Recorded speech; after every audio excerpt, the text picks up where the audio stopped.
안녕하세요. 울산에서 나고 자라 서울로 상경하여 서울 사람이 된 지 21년 차인 여성이에요. 제 이야기를 들어주시면 정말 감사하겠습니다. 이태리 유학 시절 남자친구를 만났고 저에게 늘 힘이 되어준 남자친구 덕분에 유학 시절을 무사히 끝낼 수 있었어요. 그로 인해 귀국 후 전 남자친구와 결혼을 너무 하고 싶었지만 남자친구는 형편을 탓하며 저에게 이별을 고했고 전 그걸 받아들일 수 없어 남자친구를 설득하여 결국 결혼까지 했답니다. 저희 부모님들도 제 결혼을 지지해 주셨어요. 그때는 어려서 그런지 사랑의 불도저였고 오히려 절 밀어내는 남자친구를 더 쟁취하고 싶다는 생각이 정말 강했던 것 같아요. 최서방, 우리 딸이 좋다고 하니까 나도 최서방을 아들처럼 생각할게. 그러니까 우리 한번 잘 살아보자고. 네, 장모님. 제가 혼신의 힘을 다해서 이정이랑 그리고 제 곁에 있는 모든 분들 행복하게 해드릴게요. 걱정 마세요. 당신은 옆에만 있어줘도 내가 행복하다니까 그러네. 엄마, 나 신랑 진짜 잘 얻었지? 어디 가서 이렇게 착한 남자를 만나. 어이구, 아주 깨가 쏟아지네. 그래, 이렇게 힘들어도 웃으며 살고 행복하게 살아. 알겠지? 그게 엄마가 바라던 거야. 제가 아들처럼 정말 잘할게요. 이정희한테 한참 모자란 신랑일 순 있겠지만 늘 옆에서 힘이 되도록 하겠습니다. 내가 이런 모습에 반했다니까? 언제나 든든한 내 편 같잖아. 그리고 항상 날 믿어주고 나만 생각해 줄 것 같고 고마워. 그래, 부부라는 건 그래야만 해. 든든한 조력자이자 언제나 내 편이 되는 게 가장 큰 행복이지. 축복한다, 우리 딸. 무조건적으로 제 행복만을 위해 간절히 바라셨던 부모님이셨기에 남자친구의 형편 따위는 저희한테 중요하지 않았어요. 하지만 결혼을 하고 보니 생각보다 남편에게 기대는 식구들이 많다는 것을 느꼈고 가장 큰 문제는 시어머님이시더라고요. 어려서부터 남편이 참 많은 짐을 짊어지고 살았다는 생각에 마음이 아팠고 오히려 더 감싸주고 싶은 생각이 들었어요. 결혼했어도 우리 아들은 내 아들인 거 알지? 보내던 생활비는 꼬박 보내고 너 때문에 네 동생은 유학도 못 해봤으니까 언제나 감사하게 생각하고 미안해하면서 끝까지 잘해야 할 거야. 알겠어? 너 군대 가 있을 동안이랑 유학 갔을 때 얼마나 우리가 힘들었는 줄 알아? 거기다가 이제 좀 우리 집에 보탤만 하니까 결혼을 한다고 그러고 너네가 하도 좋다고 하니 허락은 했다만 변하면 안 돼. 알겠어. 이정희도 생활비 내가 보태야 한다는 거 다 알아. 그러니까 너무 그렇게 얘기 안 하셔도 돼요. 민망하니까. 어차피 할 거니까 얘기하는 거야. 너 우리 아들한테 얘긴 들었지? 혹시라도 결혼해서 들어앉을 생각 마라. 무조건적으로 맞벌이를 해야 돼. 얘 월급이야. 우리 먹여 살리는데 보태는 거니? 네가 벌어서 너네 식구 먹고 살아야 할 거 아니야. 어차피 다 알고 한 결혼이라고 하니 더는 얘기 안 하마. 그리고 연봉이 오르듯 1년에 한 번 생활비도 인상해 주길 바란다. 뭐 듣자 하니 그렇게 어려운 형편은 아니라고 들었고 이태리 유학을 할 정도면 그래도 너도 여유 있는 집이긴 하잖니? 그러니까 내 아들 월급 탐할 생각 말고 너는 우리 아들 돈에 신경 쓰지 말라는 뜻이야. 시애미로서 충분히 할 수 있는 이야기지. 아, 네, 어머님이 그렇다면 그래야죠. 그런데 어머님, 꼭 배 아파서 낳은 자식이 아닌 것처럼 대하시네요. 그래도 아들이 버는 돈을 그렇게 있는 족족 쓸 수 있는 건지 전 사실 의문이에요. 저희 부모님은 아깝다고 못 쓰겠다고 하시거든요. 너 지금 내 사랑을 무시하는 거니? 너보다 내가 우리 아들을 더 사랑해. 하지만 돈은 돈이고 사랑은 사랑이야. 다른 건 보지 않고 오로지 사랑만 보고 남편을 선택했기 때문에 집안 형편을 잘 알고 있었지만 남편은 심적으로 부담이 클 것 같더라고요. 유학도 첫 비행기 값만 어머님이 내주시고 늘 아르바이트와 본인이 모은 돈을 통해서 한 것이었고 그마저도 다 마치지 못한 유학이었어요. 그럼에도 유학 생활을 했었기 때문에 이력서에 한 줄 정도는 쓸 수 있었던 것이었죠. 시댁에서 보태준 비용은 없었기에 남편은 어려서부터 늘 힘들게 공부를 했다고 했습니다. 그리고 그마저도 남편이 일을 하지 못할 때 그저 시어머님이 건물 청소를 하며 먹고 사셨다고 하더라고요. 어려서부터 가장처럼 지냈던 남편을 가까이서 마주하게 되니 오히려 더 마음이 아팠고 그렇기에 나와 헤어지려 했구나 싶었어요. 이 남자 꼭 내가 책임져야지라는 무한 책임감이 들면서 오히려 보호해주고 싶은 생각이 들었고 내가 정말 행복하게 해줄 수 있다는 자신감에 차올랐답니다. 당신을 가까이서 마주하니까 너무 안쓰럽다. 어려서부터 얼마나 힘들었을 거야. 딸린 식구들이라고 해봤자 난 이렇게까지 대놓고 자기한테 기댈 줄은 몰랐어. 아, 오해는 마. 싫다는 게 아니라 당신이 진짜 안쓰러워서 그러는 거야. 이런 것을 네가 같이 짊어지게 해서 너무 미안해. 어려서 아버지 집 나가시고 뭐 거의 내가 가장이었지. 그렇기 때문에 나한테 기대감도 크시고 절대 몸 쓰는 일을 하면 돈 벌기 힘들다고 엄마가 누누이 말씀하셔서 꾸역꾸역 공부해서 유학까지 갔다 왔어. 덕분에 대기업도 들어가고 그러니까 당연히 희생한 엄마한테 효도하는 게 맞는 거지 뭐. 당신 너무 착하다. 솔직히 안 그런 사람들도 많잖아. 그래도 당신은 감사함을 잊지 않으니까 얼마나 대견한 거야? 내 남편이지만 진짜 의리 있고 멋있다. 돈은 걱정 마. 나도 버니까 우리 같이 헤쳐나가 보자. 내 옆에만 든든히 있어줘. 알겠지? 너처럼 착한 사람 만난 게 내 복인 것 같아. 그러면서도 한편으론 나 때문에 너까지 고생시키는 것 같아서 미안하고. 그런 생각 마. 우린 이제 부부에다가 가족인데. 당신이 그렇게 말하면 나 진짜 섭섭하다. 우리 이제 함께 헤쳐가는 거야. 어깨가 무거운 남편이었지만 전 남편을 너무 좋아했답니다. 책임감 있는 것도 너무 좋았고 오히려 안쓰러운 마음이 드니 더 잘해주고 싶었거든요. 하지만 남편은 열심히 다니던 직장에서 아랫사람 밥 먹듯이 갑질하는 부장을 참지 못하고 대드는 바람에 결국 회사에서 등 떠밀듯 쫓겨나게 되었어요. 상사 눈밖에 났으니 진급은 물론이고 계속해서 눈에 가시처럼 당하다가 결국 자기 발로 나오게 되었던 거예요. 전후 사정을 아는 저는 남편의 용기를 칭찬해주고 싶었지만 시어머니는 다르더라고요. 너 그만뒀다며? 아니 제정신이냐? 월급을 그렇게 주는 데가 어디 있다고 도대체? 너 당장 다음 달 생활비는 어쩔 거야? 노년에 이제야 좀 2다리 뻗고 살아보나 싶었더니 잘 다니고 있던 직장을 때려치워? 네가 그러고도 사람이야? 배응망덕한 것? 어머님, 이해도 사정이 있었어요. 들어보시면 어머님도 아마 잘했다고 하실 거예요.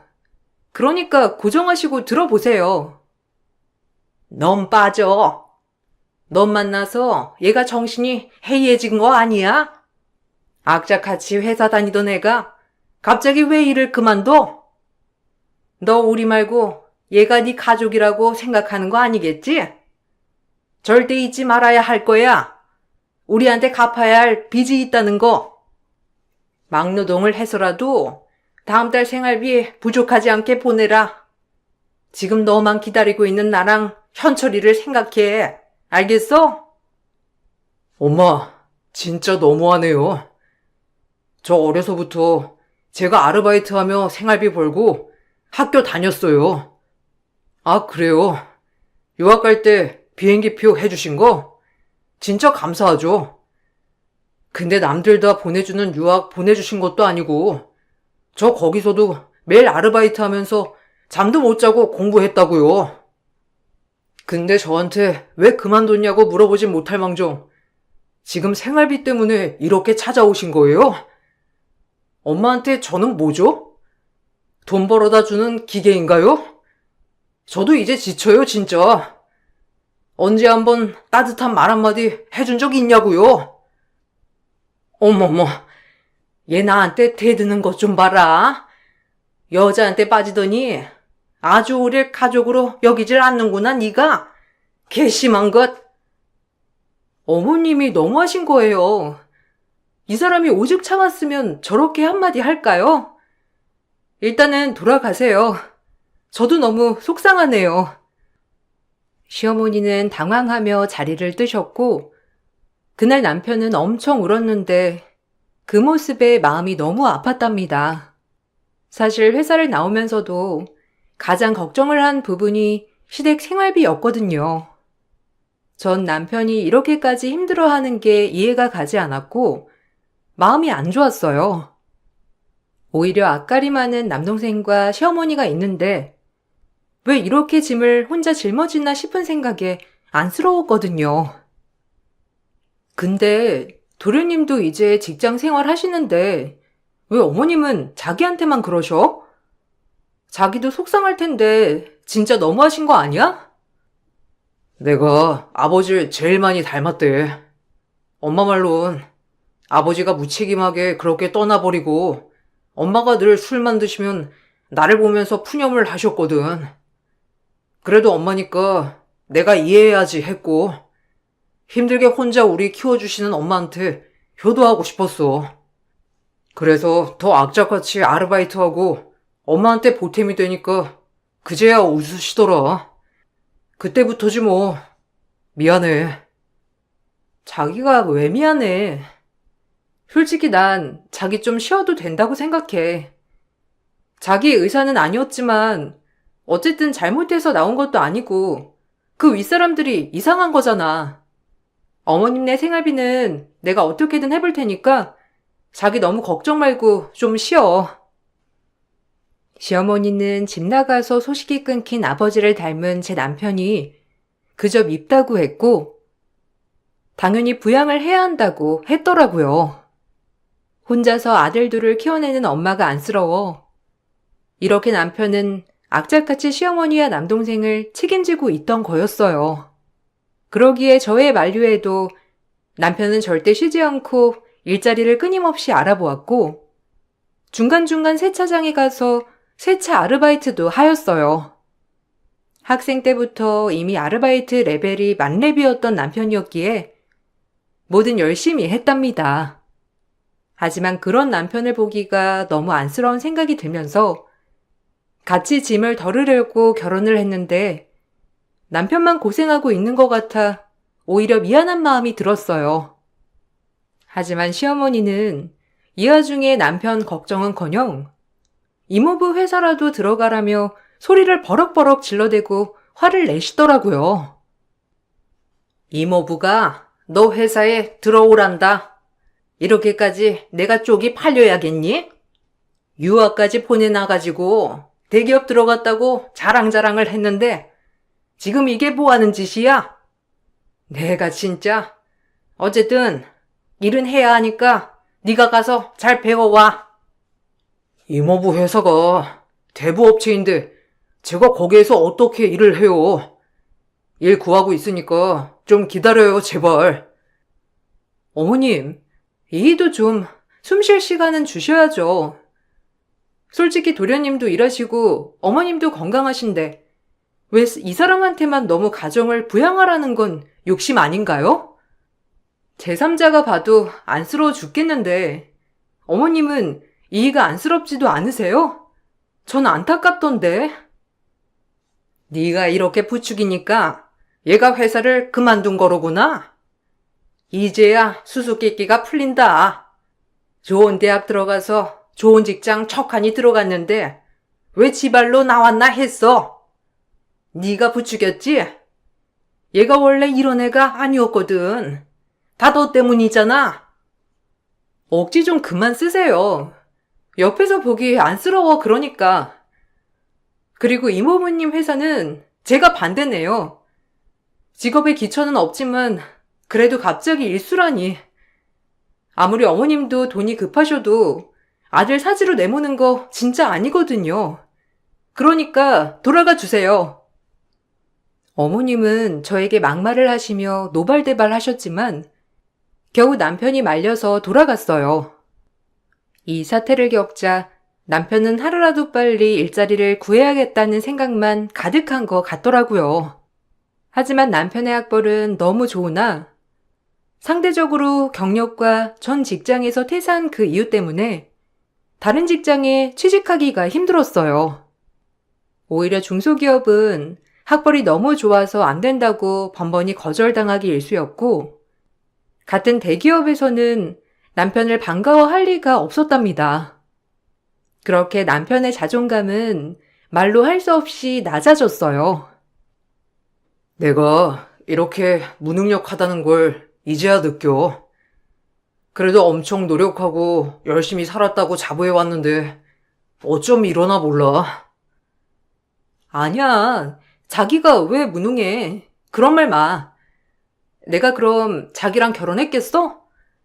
난 자기 열심히 살고 성실한 모습 때문에 한 건데. 미안하다.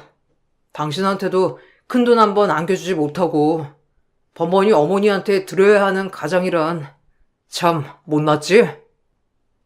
전혀. 오히려 그런 책임감 때문에 난 더 좋았어. 좋은 기회가 있을 거야. 그러니까 너무 슬퍼하지 말고 좋게 생각하자. 100번 위로를 해도 남편의 자존감은 올라가지 않았어요. 그렇게 하루 이틀 우울에 빠져있던 남편이 어느 날 환호를 질렀고 드디어 중소기업이었지만 꽤 탄탄한 회사에서 면접을 보고 합격을 했다는 소식이 전해졌답니다. 남편은 이젠 회사를 절대 그만두지 않고 끝까지 다닐 거라며 이를 악물었고 저 역시도 남편의 그런 점을 높게 칭찬해주며 용기를 북돋아 주었어요. 첫 출근 축하해. 이제 자기는 꽃길만 걷는 거야. 자긴 다 잘할 수 있으니까 너무 주눅들지 말고 파이팅해. 알겠지? 와, 진수성찬이네. 너무 고맙다. 아침에 너도 출근하느라 힘들었을 텐데 우리 마누라 덕분에 기한 죽고 열심히 하겠어. 그렇게 남편의 첫 출근을 축하해 주었고 4개월가량 흘렀어요. 안 하던 분야의 일이라 힘들어 보였지만 남편은 매일같이 야근에 회식에 밥 먹듯이 회사 집만 오가며 열심히 일에만 매달렸습니다. 오히려 주말에도 얼굴을 보기 힘들 정도로 남편은 정말 열정적이었어요. 그렇게 열정적으로 일만 하니 건장한 성인 남성인 남편은 어느 날 몰라보게 살이 빠져 있더라고요. 자기 요새 일이 너무 힘들구나. 연차라도 쓰면서 좀 쉬어야 하는 거 아니야? 주말에도 맨날 나가서 일하느라 힘들 텐데. 아니야. 내가 빠지면 안 되지. 지금 맡은 프로젝트가 엄청 중대한 일이거든. 그래서 좀 바빠서 그래. 괜찮아질 거야. 당신 그렇게 열심히 하는 건 좋은데 너무 몸 버릴까봐 걱정돼. 뭐래도 돈보단 몸이 재산이야. 알지? 이 말 명심해. 남편은 제 말에 웃어 보이고 그날도 출근을 강행하였고 그날따라 뒷모습이 왜 이렇게 짠하던지 마음이 안 좋았어요. 살이 빠져도 너무 빠진 남편이 안쓰러워 전 시장을 봐서 이것저것 몸에 좋다는 음식들과 남편이 좋아하는 음식들을 싸서 도시락을 싸기 시작했답니다. 그날도 야근을 한다며 늦게 들어온다는 남편의 말에 안쓰러워 가져다 주려고 준비했던 거였어요. 그렇게 회사 앞에 도착하여 남편에게 아무리 전화를 해도 전화를 받지 않았고 곧이어 전 남편의 사무실로 들어가게 되었어요. 아니, 여긴 어쩐 일이야? 전화를 하지. 내가 못 받았구나. 이거 나 주려고 가져온 거야? 안 그래도 되는데.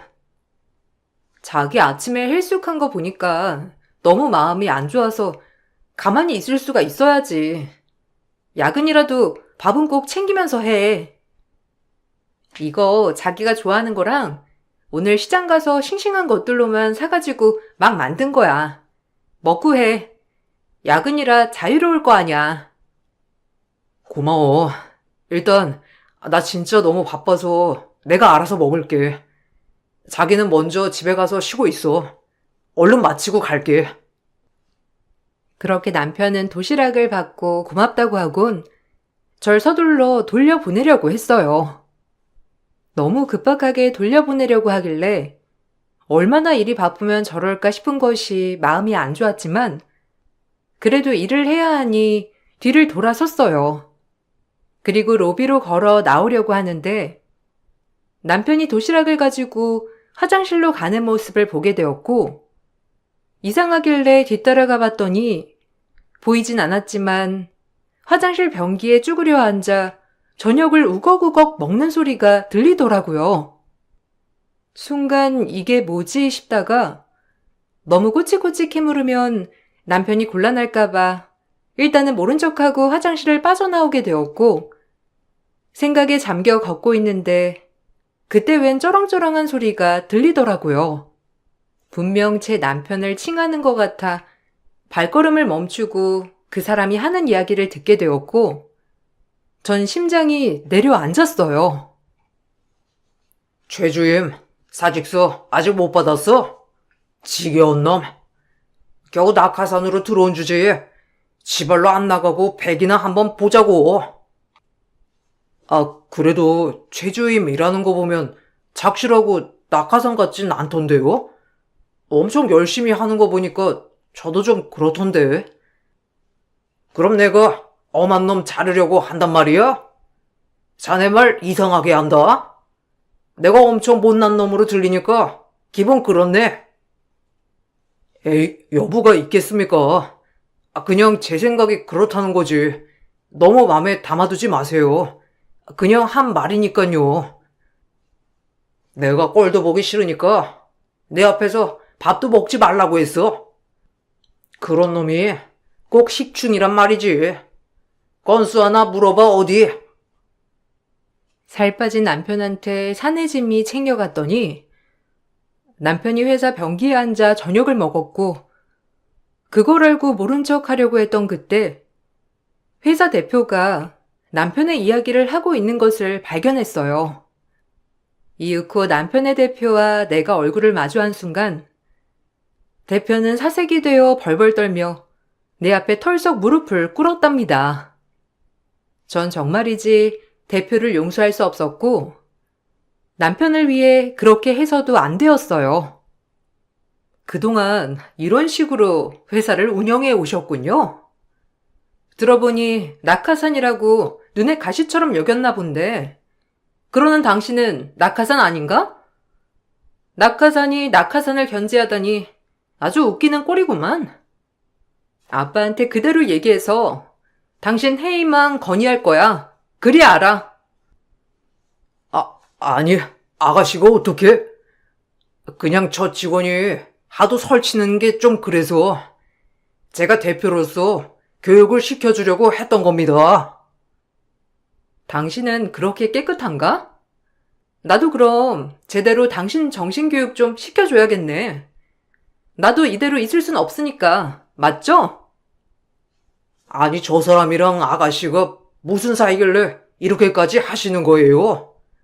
그저 직원들 교육은 제목 아닌가요? 내 남편이에요.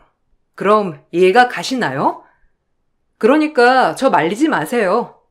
제가 어떻게 하는지 보여드릴 테니까. 가려고 하는 저를 대표는 붙잡고 애원했지만 전 뿌리쳤어요. 남편이 그동안 당한 모멸들이 눈에 환해서 참을 수가 없었거든요.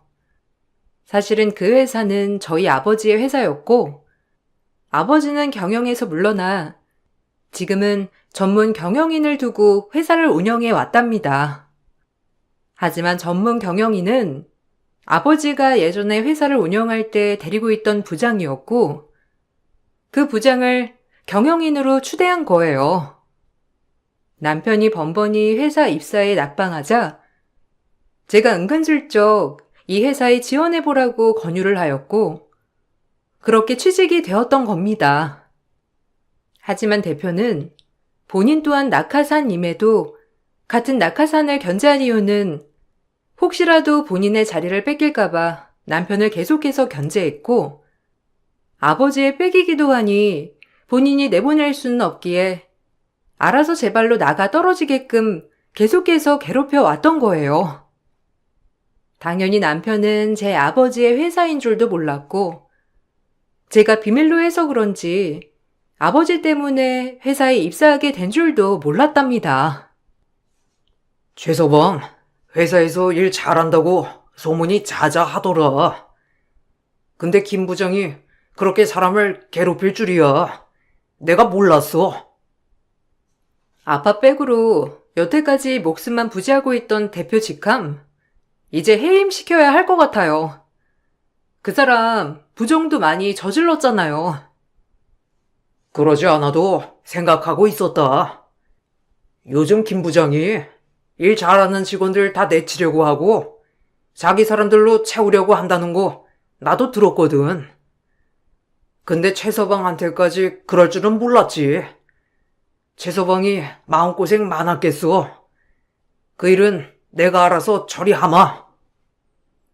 아빠는 신속 정확하게 해결하려고 했고 회사에선 이미 대표로서 자질이 없다는 찬반 여론이 들끓고 있었더라고요. 그나마 반대 여론은 본인들의 사람으로 회사 자리를 채운 사람들이었고 나머진 거의 찬성이었답니다. 남편 또한 이 사실을 알고 충격을 받았지만 오히려 저한테 미안한 마음이 더 많은 듯하였고 전 그런 마음의 부담을 덜어주고 싶은 마음뿐이었답니다. 진짜 몰랐어. 장인어른 회사였다니. 너희 집이 그래도 여유 있는 건 알고 있었지만 아버님의 회사를 운영하실 줄이야. 아빠가 몸이 좀 안 좋으셨어. 지금은 경영 일선에서 물러나 계시지만 그래도 다시 경영에 참여하려고 하셔. 아무래도 남의 손에 맡겼다가 지금처럼 이런 경우가 있으니까 걱정이 많이 되시나 봐. 나도 미리 말 못해서 미안해. 혹시라도 우리 아빠 회사라고 하면 자기가 마음속으로 그래 할까봐 말을 못했어. 이해해 줄 수 있지? 그래도 자기가 일을 열심히 해줘서 그런지 회사 사람들 평이 엄청 좋던데? 이상한 대표 만나서 진짜 힘들었겠다 싶어. 괜히 일 잘하니까 당신 견제나 하고 미리 말 못해서 미안해. 아니야, 내가 더 미안하지. 능력이 부족해서 이렇게 됐고 괜히 너한테 짐이 된 것 같아서 또 미안하고 다 내가 미안해. 그렇게 대표는 하루아침에 해임이 되었고 어차피 계약직 대표 자리였기 때문에 쉽게 내칠 수 있었답니다. 내쳐지고 나서 알게 된 사실은 허울뿐인 대표 자리에서 엄청나게 갑질을 해댔다고 회사 사람들이 얘기를 해주었답니다. 그 사건을 겪고 나서 아빠는 경영에 다시 복귀하셨고 제 남편은 회사를 잘 다닐 수 있게 되었답니다. 그럼에도 윗선 말고는 직원들은 저희 남편이 사이인 것을 모르기 때문에 그래도 회사를 잘 다닐 수 있었답니다.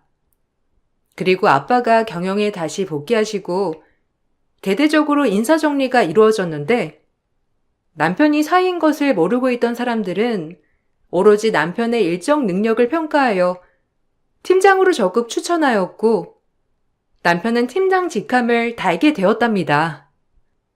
아빠도 남편의 능력을 높게 사서 흐뭇한 얼굴을 보이시곤 그랬어요.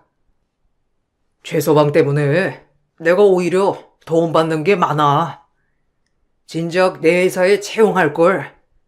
먼 길 돌아 잘 왔네. 최서방, 늘 힘이 되죠. 아니에요. 장인어른이 좋게 봐주셔서 너무 감사할 뿐이죠. 저도 더 열심히 하겠습니다. 장인어른 곁에서 도울게요. 남편은 정말 자기 회사처럼 열심히 일을 했어요. 그리고 이 소식은 시어머니 귀에까지 들어가게 되었고, 시어머니는 옳다구나 하며 저에게 무리한 요구를 해오기 시작하였어요. 남편이 시댁 식구 생활비를 신경 쓰는 것까진 오케이 했지만, 시어머니가 우리 생활까지 간섭하며 저까지 휘두르려 하시는 건 못 참겠더라고요. 하지만 시어머니는 아는지 모르는지 계속해서 요구하셨어요. 너 진작 말을 해야지. 우리 아들이 들어간 회사가 너네 회사였다며? 회사 대표 딸인 걸 왜 말 안 했니? 그럼 우리 아들이 우리 먹여 살리려고 뼈 빠지게 고생은 안 했을 거 아니야? 이제 생활비 좀 더 올려 받아야겠다. 너네 벌이가 더 나을 거잖니?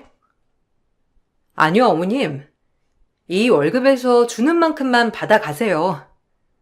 어려서부터 생활비 된 남편 쉬게 해주질 못할 망정. 이때다 싶어 생활비 더 달라고 하는 어머니가 전 이해가 가지 않네요.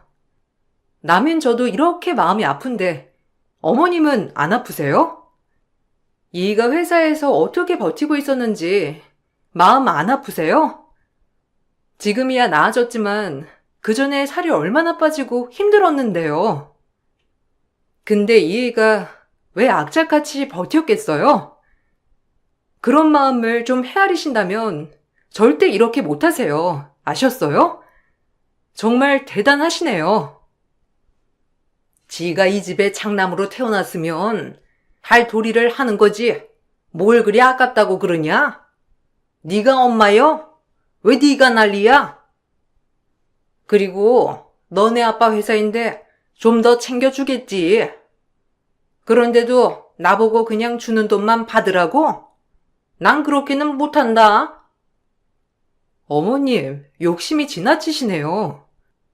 도련님도 있으면서 어떻게 이해한테만 이렇게 모질게 그러세요? 진짜 실망이에요. 어머님은 그럼에도 아들의 돈을 다 받아내야 한다고 하셨는데, 전 오히려 그런 태도가 이해가 가지 않았고, 남편 또한 힘든 자기 마음을 헤아려 주지 않고, 오로지 목적이 생활비와 돈인 어머님한테 이제는 그렇게 하지 못한다고 하였답니다. 엄마, 진짜 지치네요. 제가 아빠 닮아 밉다고 하셨죠? 그래요, 그럴 수 있어. 근데 난 아들이잖아. 엄마가 배 아파 낳은.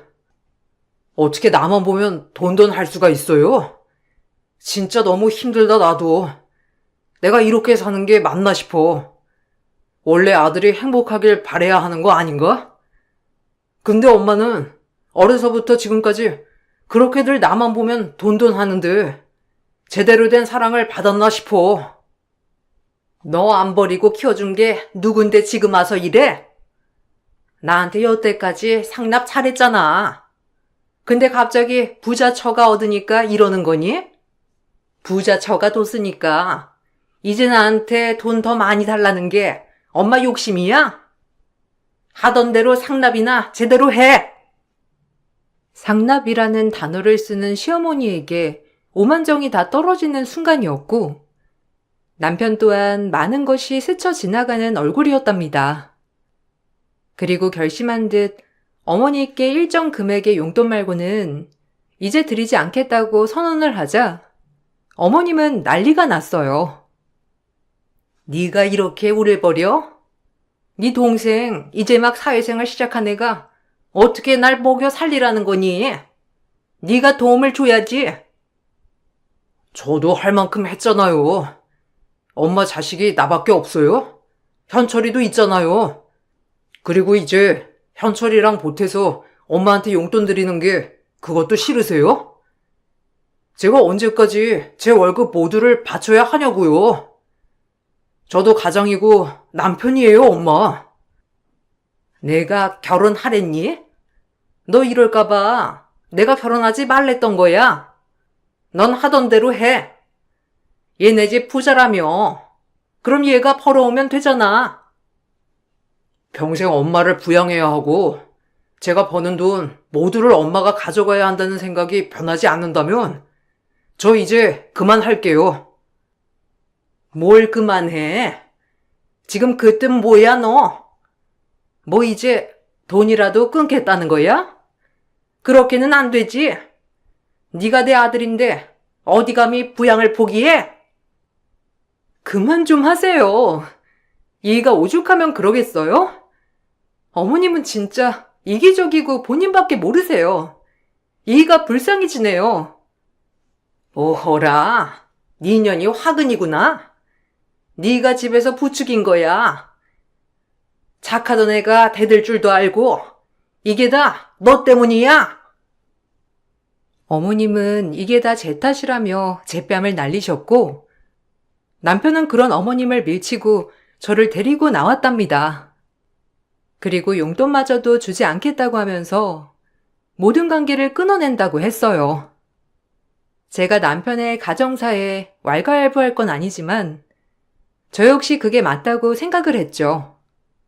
자식을 돈벌이 그 수단으로밖에 보지 않는 시어머니를 그대로 용서하는 건 아니라는 생각이 들었거든요. 그렇게 아무런 말도 없이 남편은 시어머니에게 돈을 보내지 않게 되었고 시어머니는 회사까지 찾아와 행패를 부렸지만 곧 경비에 의해 쫓겨나게 되었어요. 그제야 아차 싶었는지 남편에게 미안하다고 사과를 했지만 남편은 이미 마음이 변했죠. 이제야? 역시 엄만 돈이 최고네요. 돈을 딱 끊으니 미안하다고도 하시고 저 원망하고 욕해도 좋아요. 근데 지금까지 할 만큼 했다고 생각해요. 제 돈 때문에 결혼까지 안 시키려고 했다는 그 말 아직도 마음에 남네요. 전 엄마한테 그냥 지갑일 뿐 그 이상도 아니니까 아들인 현철이 데리고 잘 살아보세요.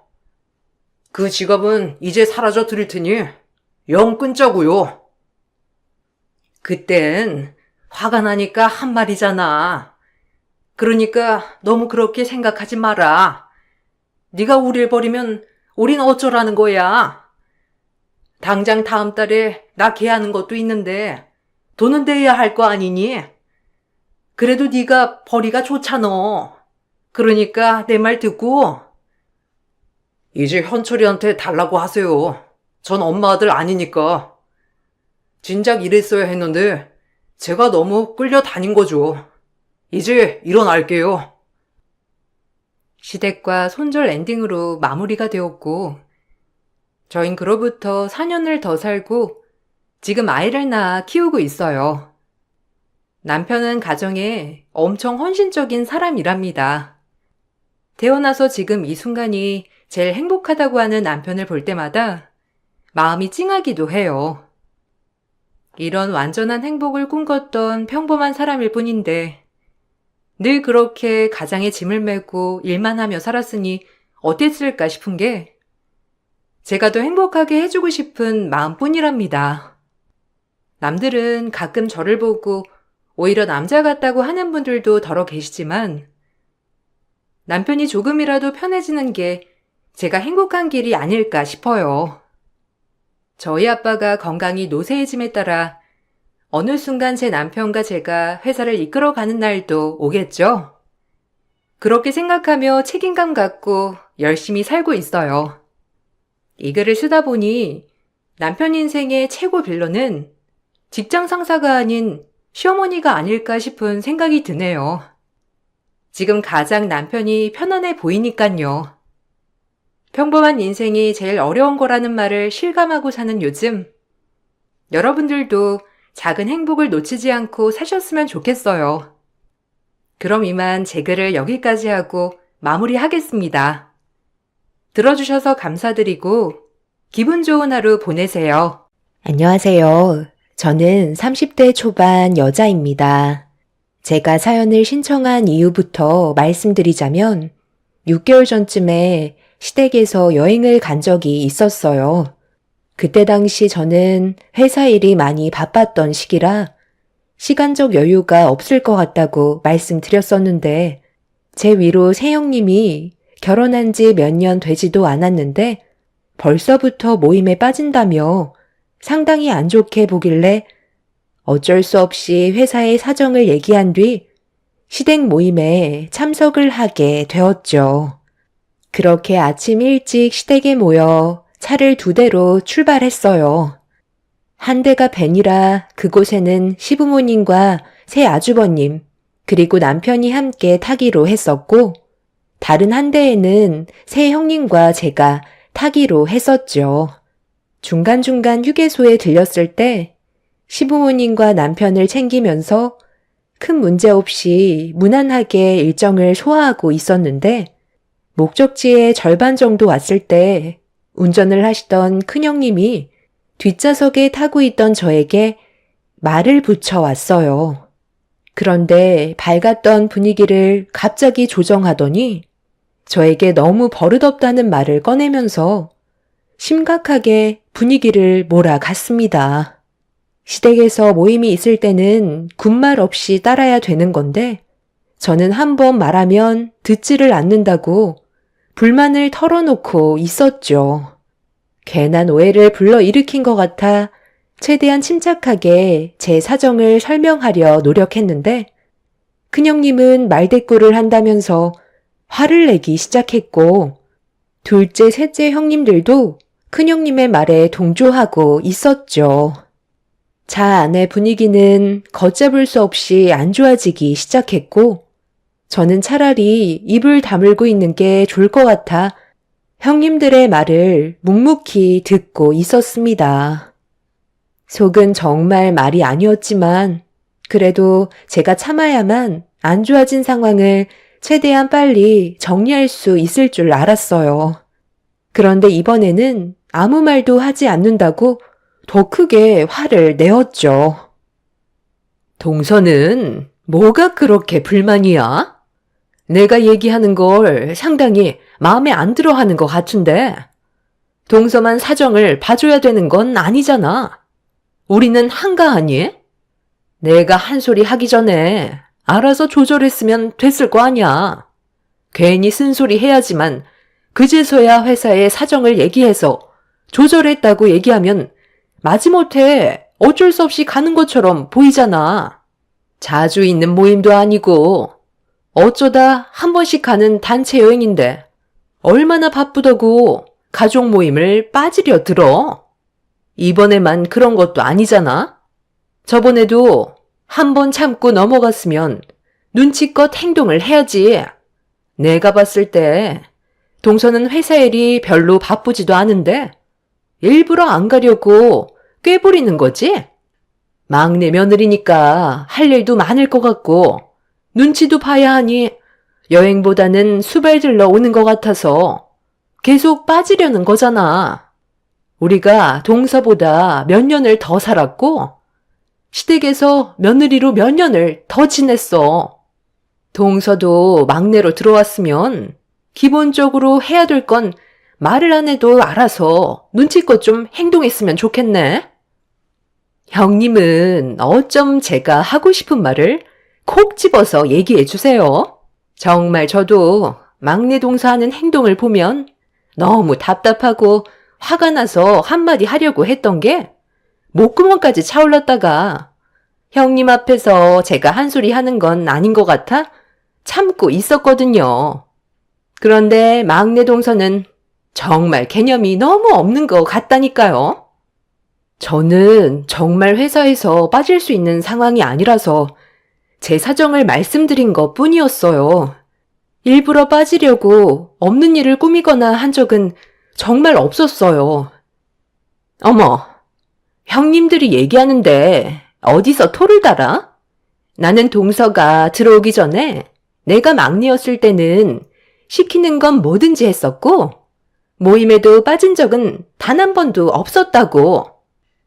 새 형님들이 왜 시댁 식구들과 며느리들을 따로 분류해서 차를 탔는지 그때 알 수 있었고, 제 입장은 전혀 이해해 주려 하지 않는 새 형님들한테 너무 서운했었어요.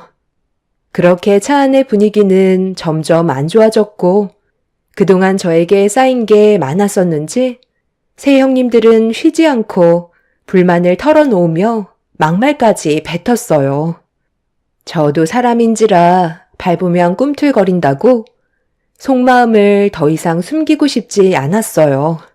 결국 안 좋은 대화를 계속해서 주고받게 되었는데 운전을 하던 큰형님이 극도로 흥분을 했는지 갑자기 저에게 욕을 퍼부으면서 운전까지 험악하게 하는데 앞만 보고 운전을 해야 되는데 계속 뒤를 돌아보면서 험한 말을 뱉어댔죠.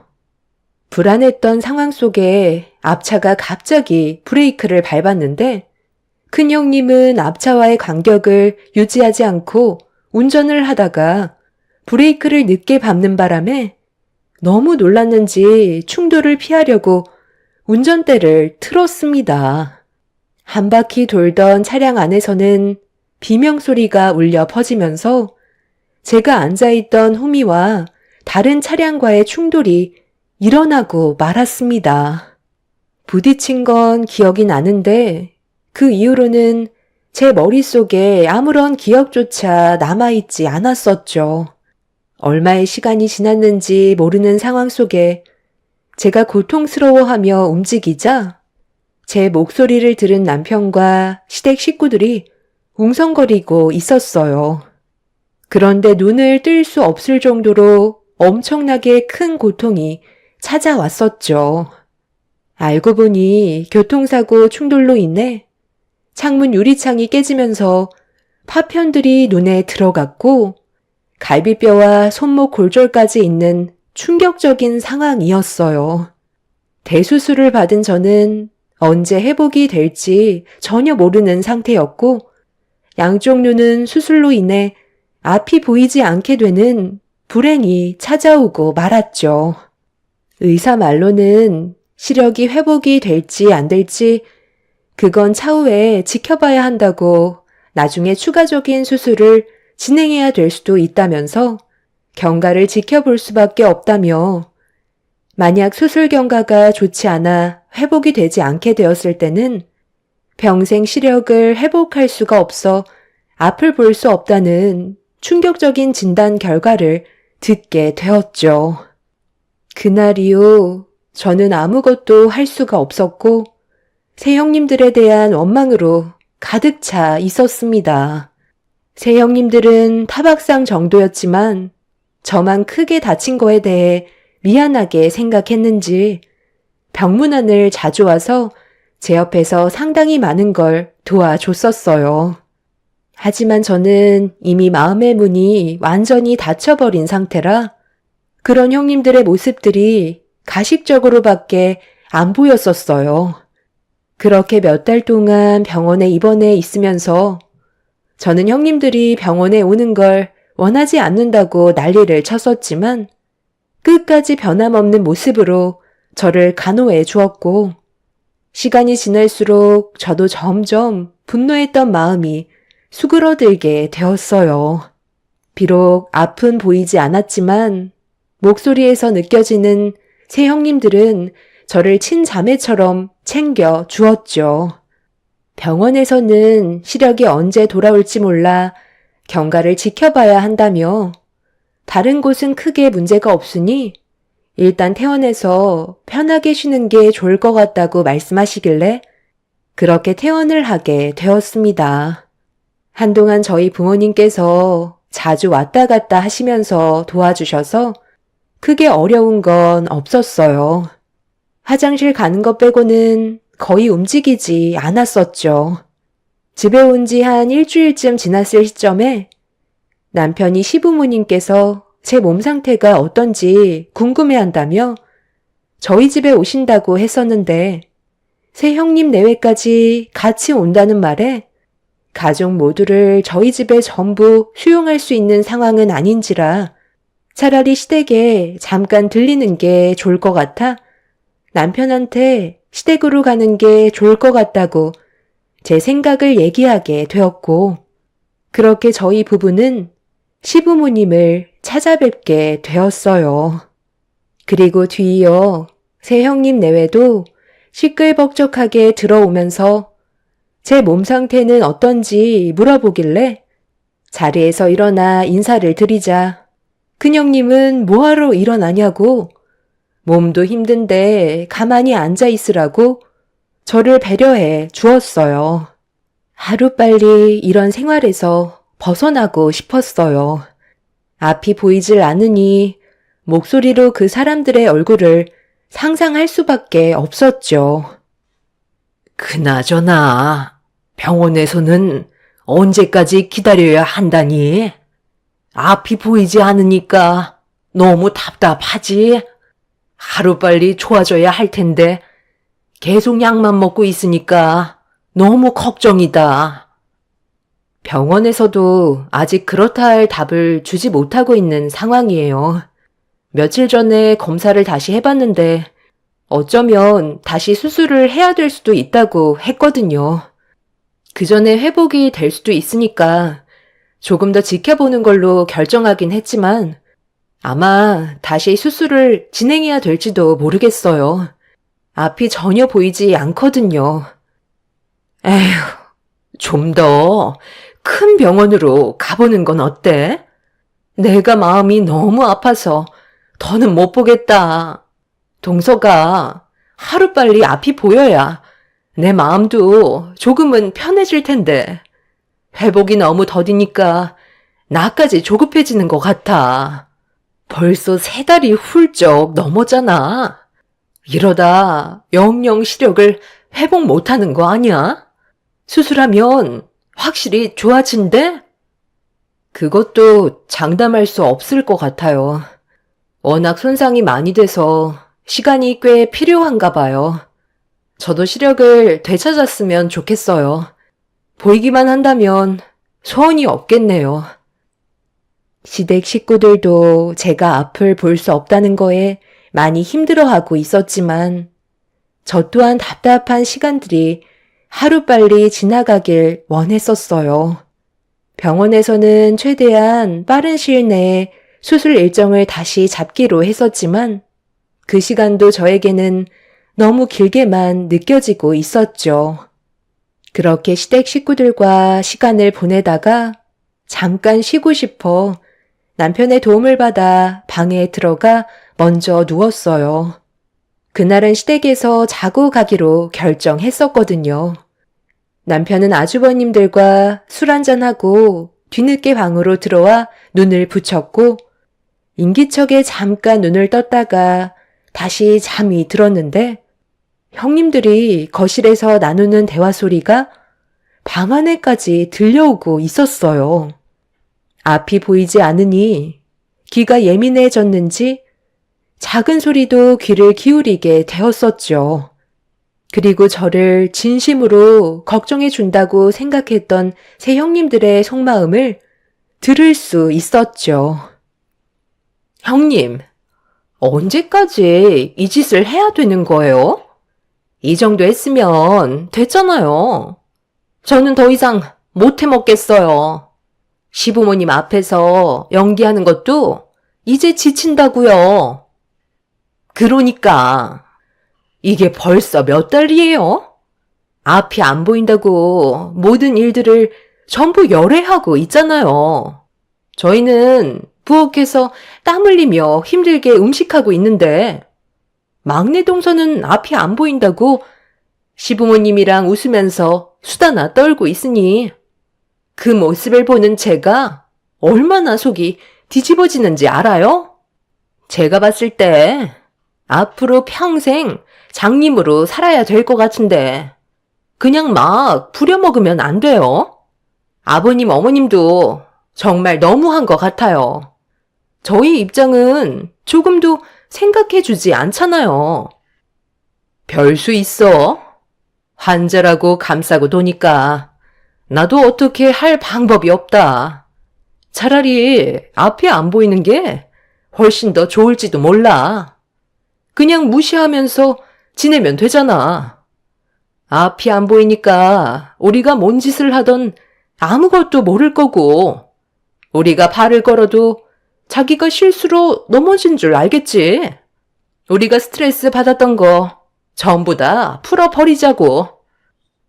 그럼 저는 내일부터 할게요. 혼자서 쉬는 거 얼마나 꼴보기 싫은 줄 알아요? 장님이면 다 되는 줄 안다니까요.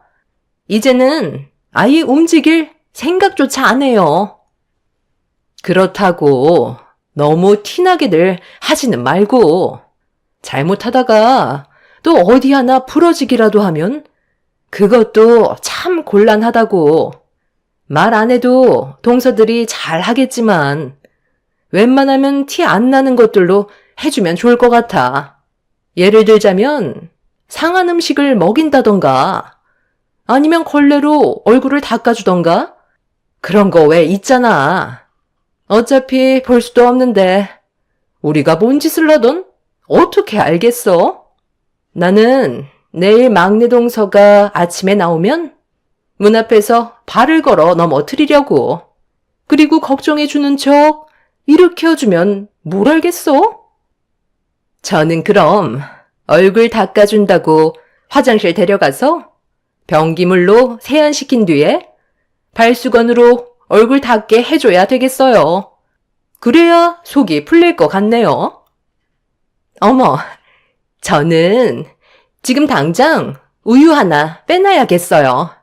아침에 일어나자마자 동서 나오면 바로 상한 우유 주려고요. 생각만 해도 너무 즐거운데요. 내가 동서들한테 그동안 말을 안 하고 있었는데, 병원에 있을 때 막내 동서 옆에서 내가 제일 오랜 시간 있었잖아. 그때 바닥 닦던 걸레로 입 닦아주고, 우리 집 개가 쓰던 칫솔 가지고 와서 양치시켜줬잖아. 막내 동서는 전혀 모르고 있었지만 내 속은 얼마나 시원했는지 알아? 우리가 손해본 거 이렇게라도 해야 보상받는 느낌이라니까. 최대한 티 안 나게만 행동하면 아무것도 모르고 자기를 친자매처럼 챙겨준다고 엄청 좋아해. 그러니까 동서들도 앞이 안 보인다는 걸 안 좋게만 생각하지 말라는 거야. 오히려 좋은 부분들도 꽤 있다니까. 나는 차라리 지금이 훨씬 좋을 때도 있어. 스트레스 풀기 딱 좋거든. 새 형님들은 저를 진심으로 걱정해 주는 척 했지만 그건 전부 다 거짓된 행동이었다는 걸 알 수 있었습니다. 너무 충격적인 말들을 듣게 된 터라 온몸에 소름이 돋았고, 앞이 보이지 않는 저로서는 새 형님들이 접근을 하게 된다면 그게 뭐든 항상 의심을 하게 될 것 같았어요. 다음 날이 다가오는 게 갑자기 두려웠고, 저를 다치게 했던 큰형님이 병원에서 진심으로 간호해줬다고 생각했었는데 모든 것들이 전부 다 거짓된 행동들이었던 거죠. 새 형님들의 대화 소리를 듣게 된 저는 사람은 변하지 않는다는 걸 확실하게 알 수 있었습니다. 최대한 빨리 눈을 회복시키고 싶었어요. 그리고 그 사람들을 용서하고 싶지 않았죠. 그날 하루 종일 잠 한숨 못 자고 누워만 있다가 남편이 일어나길래 저는 바로 집으로 갔으면 좋겠다면서 몸이 좋지 않다는 핑계를 댔습니다. 일어나자마자 제가 몸이 좋지 않다는 말에 걱정이 됐는지 남편은 시부모님께 제 몸 상태에 대해 얘기한 뒤 곧장 짐을 챙겼어요. 시부모님께서는 바로 병원에 가보는 게 좋을 것 같다면서 걱정을 많이 하셨지만 그날 느낌적으로 새 형님들이 안 좋은 시선을 보내고 있다는 걸 알 수 있었습니다. 평소 같으면 한마디라도 붙였을 텐데 제가 아침 일찍 집에 간다는 말에 새 형님들은 단 한마디도 꺼내지 않고 있었죠. 그렇게 남편의 도움을 받아 저는 시댁에서 빠져나올 수 있었고, 한동안 시댁에 가는 건 힘들 것 같다면서 남편한테 몸이 좋지 않다는 걸 최대한 어필했어요. 그렇게 시간이 지나고 저는 예정대로 망막 수술을 받게 되었고, 의사는 성공적으로 수술을 마쳤다며 경과를 지켜보자는 말에 저는 며칠을 입원한 다음 한동안 부모님 집에서 시간을 보냈어요. 남편의 일이 많이 바빠져서 한동안 저를 보살펴 줄 수가 없었죠. 부모님 집에 있어서 그런 건지 심리적인 안정을 되찾으면서 제 몸에도 조금씩 변화가 오기 시작했어요.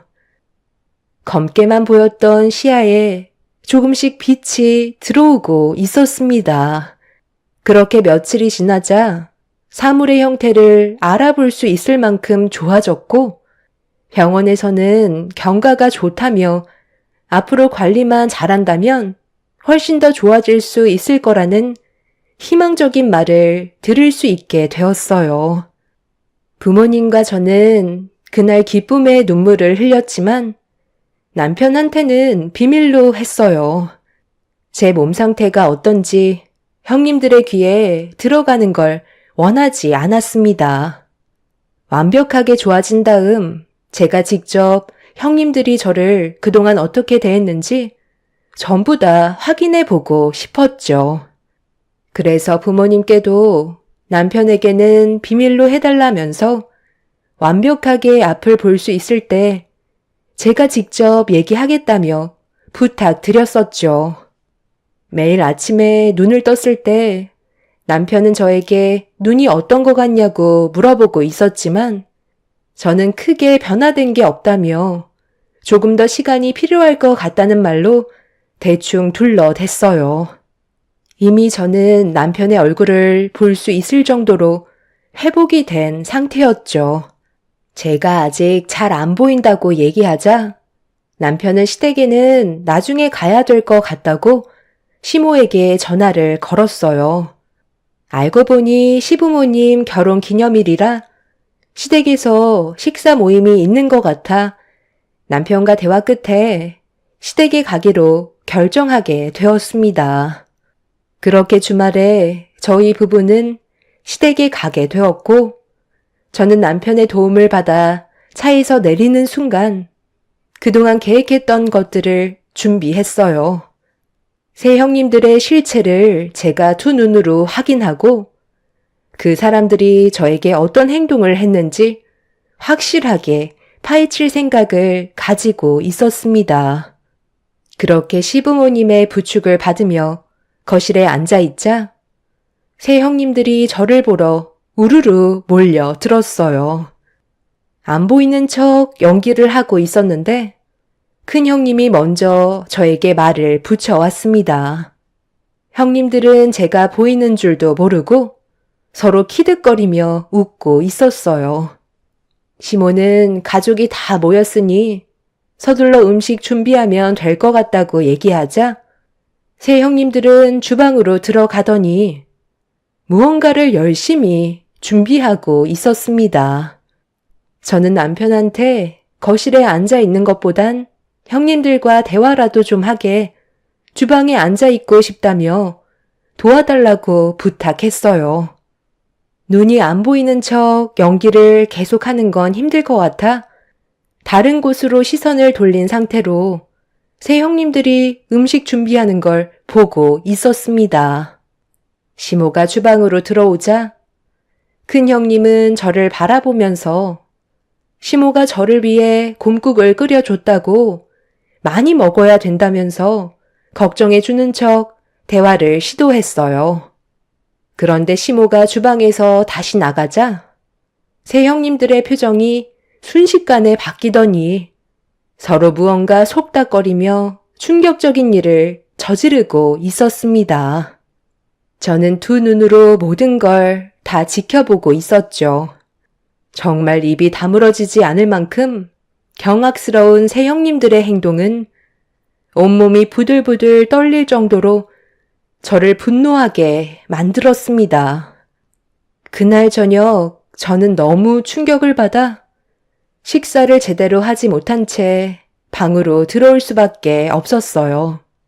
새 형님들은 저를 데리고 다니면서 챙겨주는 척 했지만 저번에 말했던 모든 것들을 계획에 옮기고 있었습니다. 조금이라도 들키고 싶지 않아 꾹 참고 버텨내며 모든 것들을 증거물로 남겨두고 있었고, 그렇게 분노만 남겨져 있던 저는 다음날 아침에 모두가 식사를 하려고 한자리에 모였을 때 전날의 새 형님들이 저에게 했던 행동들이 어땠는지 확인시켜 주었어요. 갑자기 이게 뭐니? 아니, 잠깐만. 생각 없이 막내 며느리한테 물건을 받긴 했는데 너 앞이 안 보이잖아. 그런데 어떻게 내 손에 물건을 쥐어줄 수 있는 거지? 어머님, 저 지금 다 볼 수 있어요. 아주 선명하게 보이는 건 아니지만 생활에 불편함이 없을 정도로 좋아졌어요. 어제도 전부 다 보이고 있었지만 제가 두 눈으로 확인해야 될 게 있어서 증거물로 남겨두려고 연기하는 척 했던 거였어요. 이렇게까지 할 수밖에 없었던 이유가 거기에 다 담겨 있어요. 당신 언제부터 눈이 보였던 거야? 그럼 그동안 나한테도 말을 안 하고 있었던 거야? 도대체 왜 그랬어? 나한테는 말을 했어야지. 무슨 일인데 지금까지 숨긴 건데? 어머님한테 드린 게 내가 전날에 겪었던 일들에 대한 영상이야. 내가 100번 말해봤자 소용없을 것 같아서 영상으로 준비했으니까 보고 얘기하자. 시모는 남편의 도움을 받아 제가 녹화해 두었던 영상을 재생시켰고 잠시 뒤 집안은 난리가 나고 말았습니다. 새 형님들의 충격적인 행동들이 전부 다 영상 속에 담겨 있었죠. 저는 새 형님들의 실체를 밝히기 위해 새 형님들의 추악한 행동들을 전부 수용하고 있었어요. 시부모님께서는 사색이 된 얼굴로 입을 여셨어요. 큰며느린, 너 지금 이게 무슨 장면이니? 콩국에다가 뭔 짓을 한 거야? 행주밥물을 왜 콩국에다 섞어서 막내 며느리한테 먹으라고 건네준 거니? 둘째 며느리 너는 지금 화장실에서 변기물을 퍼서 막내 며느리 세수시켜준 뒤 걸레로 얼굴을 닦아준 거야? 너희들 눈이 안 보인다고 이런 짓을 저질러? 셋째 너는 설거지 한 물을 마시라고 준 거니? 이게 사람이 할 짓이야? 어떻게 환자한테 이런 충격적인 일을 저지를 수가 있어? 왜 대답들을 못해? 막내 동서가 하는 짓이 너무 얄미워서 그랬어요. 뭐만 하면 모임에 빠지려고 하고 자기 하고 싶은 대로 하니까 저희가 속이 안 뒤집어지겠어요? 사고가 난 건 제 잘못이지만 막내 동서가 원인 제공을 한 거라고요. 며느리 노릇만 잘했어도 이런 일은 생기지 않았을 거라고요. 눈 안 보인다고 거실에만 앉아있는 모습이 얼마나 꼴보기 싫었는데요. 저희는 항상 고생하는데 동서는 편하게 쉬고 있잖아요. 그래서 골탕 좀 먹이려고 했던 거예요.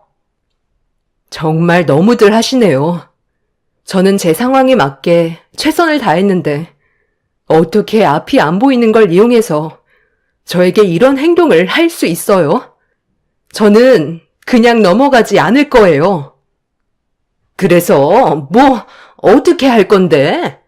나는 잘못 없다. 동서가 며느리로서 제대로 된 모습을 보이지 않았기 때문에 그에 맞게 우리가 좀 행동한 것뿐이야. 잘못한 건 없다고. 이 사람이 정상도 아니고 환자인데 그게 그렇게 마음에 안 들었어요? 언제부터 그런 거예요? 영상에 보니까 아주 자연스럽던데 한두 번이 아니죠? 큰형님이 나 병원에 있을 때 걸레로 얼굴 닦아주고 그랬었대. 내가 새벽에 형님들이 나누는 대화 전부 다 들었었어. 나는 절대로 그냥 넘어가지 않을 거야. 당신이 어떻게 재수 씨한테 이런 짓을 저지를 수가 있어? 나한테는 재수 씨 걱정 엄청 하더구만. 그것들 전부 다 거짓된 모습이었던 거야? 아니, 왜 다들 나한테만 뭐라고 하는 건데? 원인 제공은 막내 동서가 먼저 시작한 거라고. 안 보이는 척 연기한 거 봐봐. 동서가 저렇게 무서운 사람이라니까. 둘째 형님과 셋째 형님은 갑자기 시모 앞에서 무릎을 꿇더니 용서를 구하기 시작했어요. 전부 다 큰형님이 시켜서 저지른 행동이라고 자신들은 아무런 잘못도 없다며 발뺌하고 있었습니다. 하지만 시모는 이미 두 귀를 닫아 버렸고 새 아주버님들 또한 형님들의 충격적인 모습에 분노를 가라앉히지 못했어요. 제일 크게 화가 난 건 남편이었고 갑자기 주방으로 들어가더니 무언가를 가지고 나왔습니다. 그리고 화장실에서도 무언가를 가지고 나왔죠. 알고 보니 제가 당했던 걸 그대로 똑같이 형님들도 겪어보라면서 행주밥 물을 공국에 섞어서 큰 형님한테 지어줬고 둘째 형님한테는 변기에 있던 물과 걸레를 던져줬습니다. 그리고 셋째 형님한테는 설거지한 물을 마시라고 손에 쥐어줬어요. 세 형님들 전부 당황해서 머뭇거리고 있자 시모는 당장 똑같이 겪어보라고 화를 냈지만 아무도 선뜻 먼저 움직이지 않았어요. 시모는 세 형님들 전부 잘못을 뉘우치지 않는 것 같다고 큰형님 입에 억지로 행주반 곰국을 털어넣어 버렸어요. 그리고 차례대로 제가 당했던 만큼 그대로 돌려 주었죠. 시모는 두 번 다시 볼 일 없을 것 같다면서 세 형님들을 내쫓아 버렸습니다. 이 문제로 아주버님들과의 관계에도 심각한 문제가 생기고 말았죠. 너무 충격을 받았는지 현재 정상적인 부부관계로 지낼 수가 없어 큰형님 내외는 별거 중이라는 말을 들었습니다. 그날 이후 시댁에 모임이 있을 때면 세 형님들은 아예 발도 들이지 못하고 있는 상태예요. 저는 현재 그 사람들을 상대로 정신적인 고통을 받은 부분에 대해 위자료 청구 소송을 진행 중에 있습니다. 제가 만약에 평생 앞을 볼 수 없었다면 그 사람들은 더 추악한 행동을 저질렀었겠죠. 앞으로 절대 용서해줄 마음 조금도 없고 그 사람들을 받아주지 않을 생각입니다. 큰형님은 부부 사이에 문제가 생기게 되다 보니 저에게 찾아와 용서를 구하기 시작했어요. 현재의 가정을 깨고 싶지 않아 내린 결정이겠지만 저는 받아주지 않고 있는 중이네요. 큰 아주버님은 이번 일로 인해 저에게 용서를 받지 않는 이상 계속해서 별거 생활을 할 거라며 저희 남편에게도 맏형으로서 미안해하고 있어요.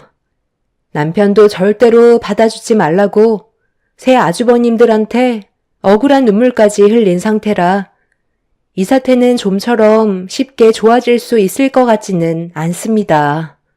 그리고 얼마 전에 새 형님들이 아주버님들 몰래 파생상품 주식에 투자했다가 상당히 많은 돈을 전부 잃었다는 소식을 듣게 되었는데요.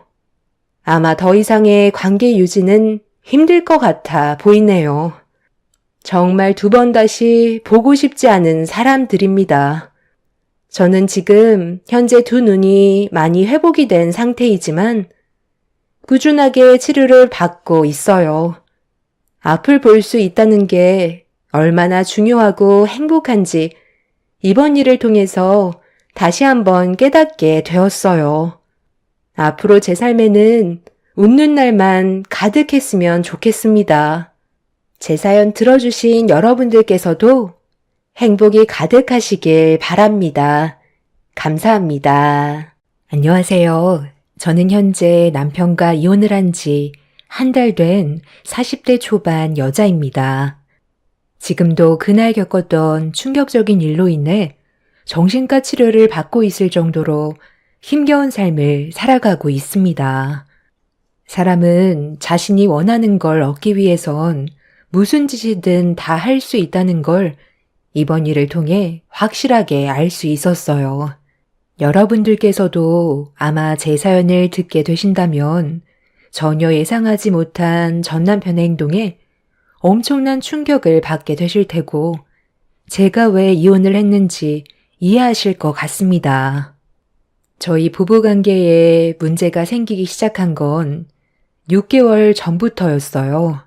그 전부터도 좋은 관계는 아니었지만 그래도 그렇게 나쁜 건 아니었는데 언제부터인가 상당히 예민한 반응을 보이더니 매 순간마다 항상 저에게 짜증을 냈어요. 저도 사람이기 때문에 상처를 받게 되는 건 당연한 건데 남편은 상처를 받든 말든 그런 건 전혀 상관하지 않았습니다. 갑자기 변한 남편의 성격에 적응이 되지 않았던 저는 도대체 왜 그러는 건지 이해할 수 없어 대화로 풀어나가려 했지만 남편은 자신의 속마음을 전혀 표시하지 않았어요. 이유를 알지 못하니 하루하루가 답답할 뿐이었습니다. 어떻게 해야 할지 몰라 여러 가지 방법으로 남편의 기분을 풀어주려 많은 노력을 했었죠. 하지만 돌아오는 건 언제나 차갑고 상처되는 말밖엔 없었어요. 이런 문제가 반복이 되다 보니 저 또한 지칠 대로 지쳐버려 더는 상대조차 하지 않았습니다. 어쩔 때는 아이도 없는데 그냥 이혼해버릴까? 이런 생각이 떠나지 않을 정도로 남편한테 너무 큰 실망을 했어요.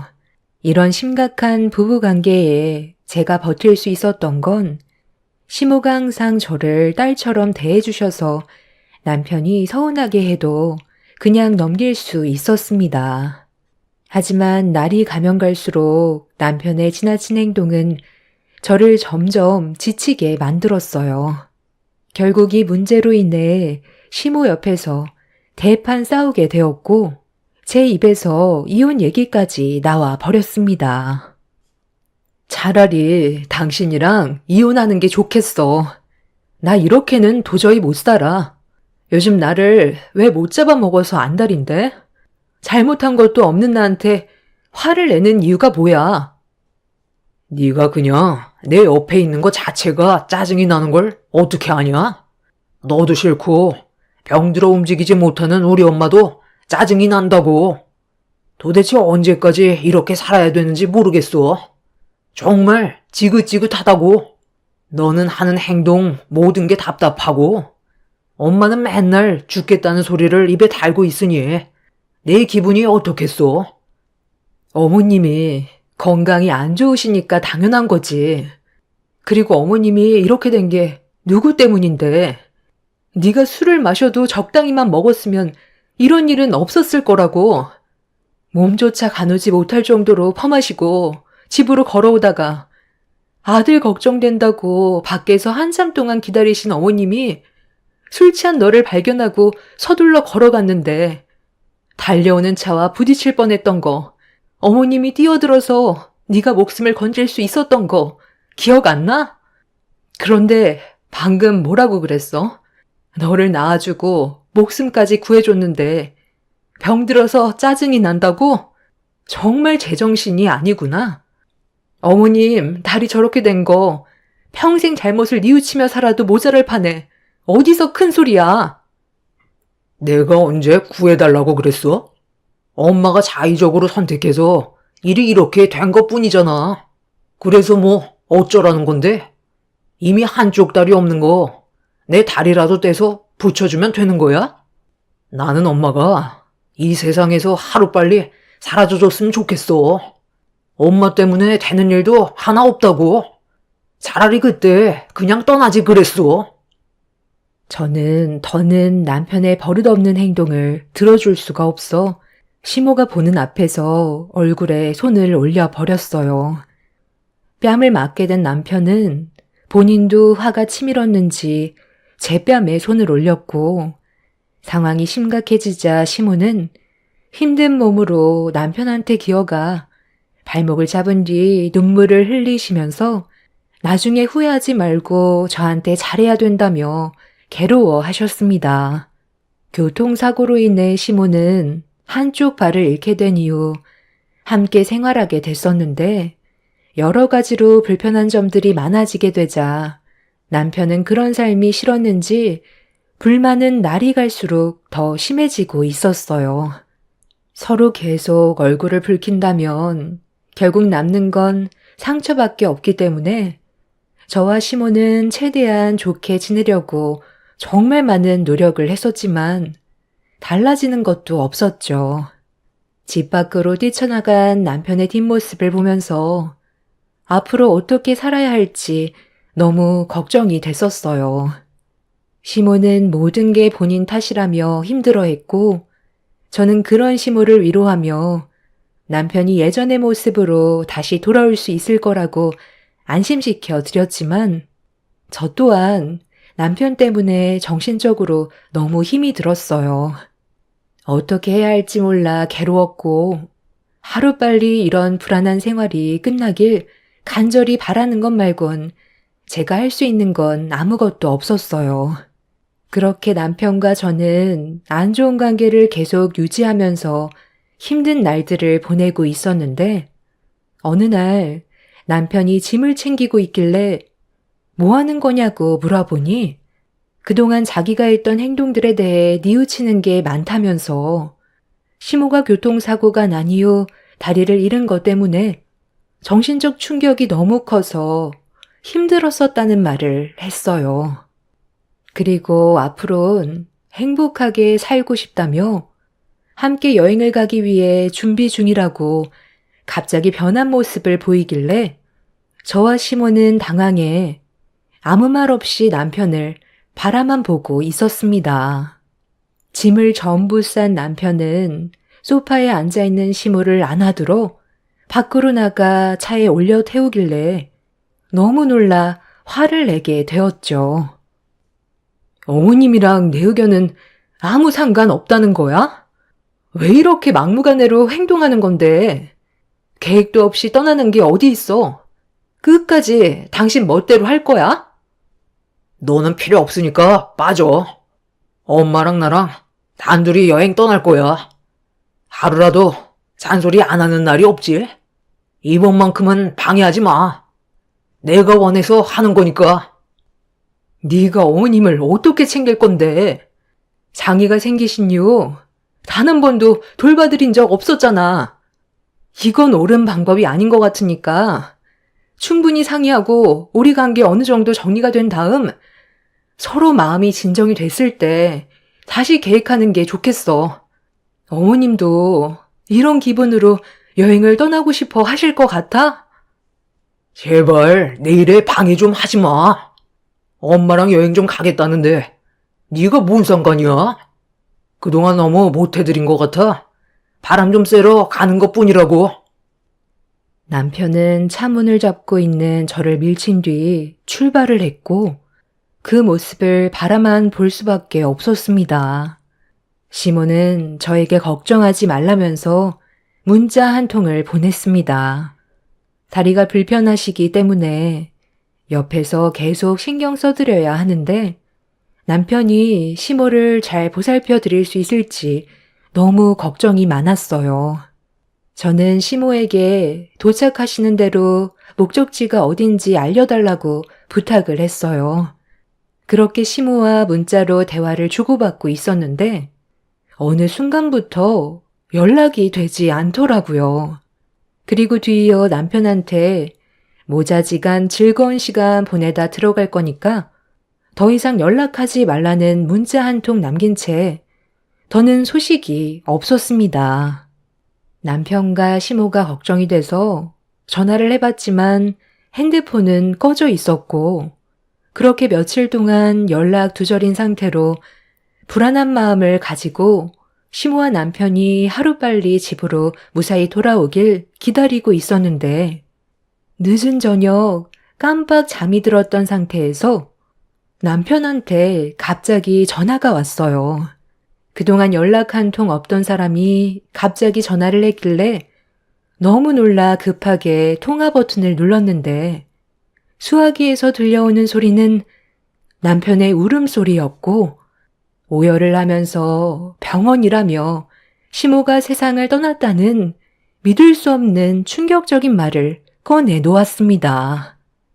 사실이 아니라고 믿고 싶었는지 몇 번이나 남편한테 되물었고 병원의 위치를 알려주길래 서둘러 택시를 타고 급하게 병원으로 향했어요. 전혀 상상하지 못했던 일들이 눈앞에 펼쳐져 진정이 되지 않고 있었습니다. 그렇게 병원을 도착해 남편이 알려준 위치로 찾아가니 오열하는 목소리가 들리길래 서둘러 걸음을 옮겼습니다.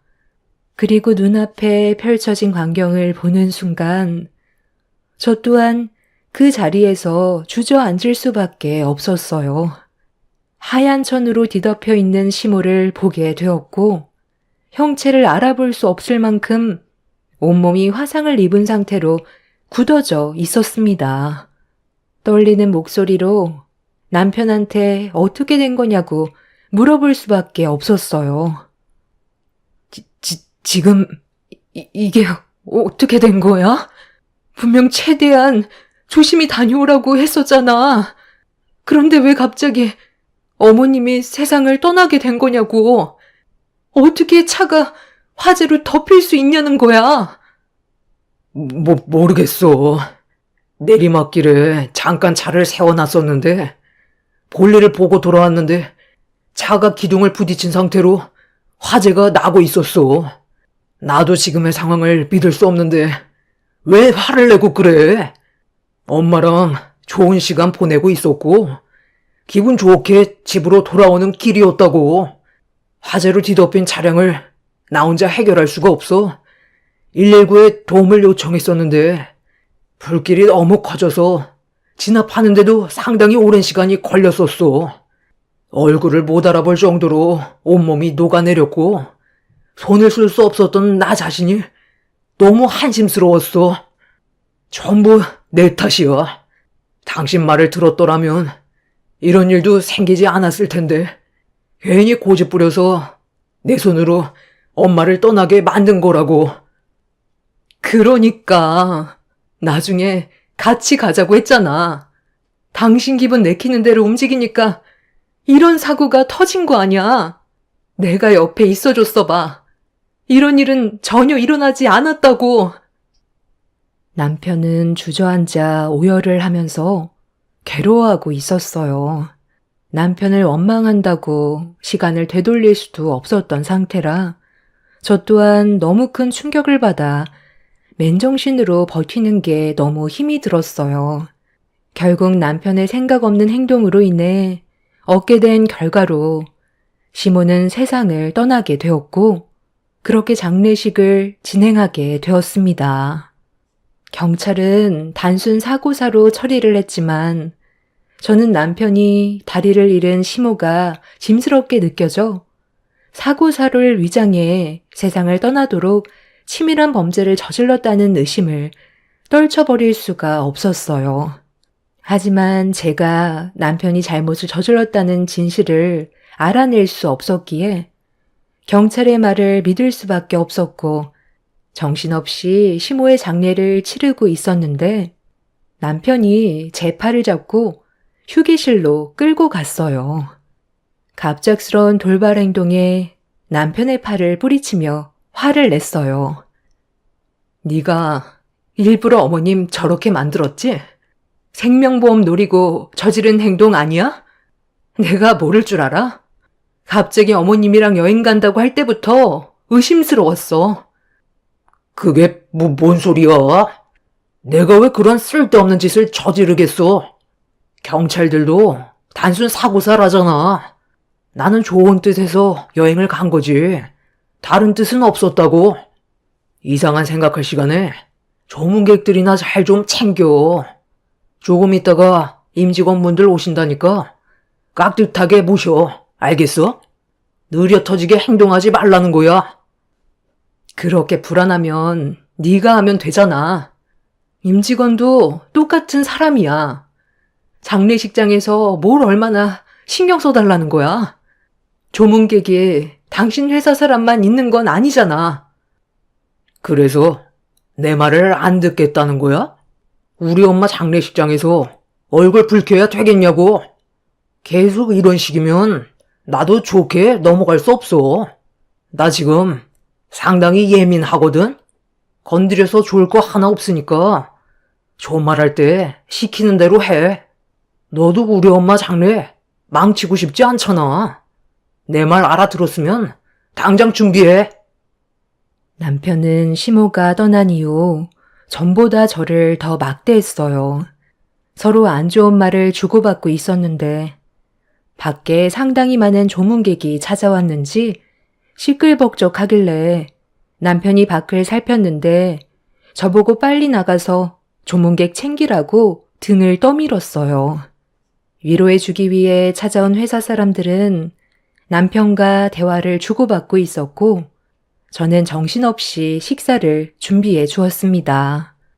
남편 얼굴만 보면 당장 때려치우고 싶었지만 최대한 제 감정을 참고 억눌렀어요. 시모의 장례를 망치고 싶지 않아 묵묵히 할 일을 하고 있는데 회사 사람들과 술 한잔 걸친 남편은 많은 사람들이 보는 앞에서 저를 좋게 대하는 게 아닌 일하는 직원보다 더 못한 취급을 했어요.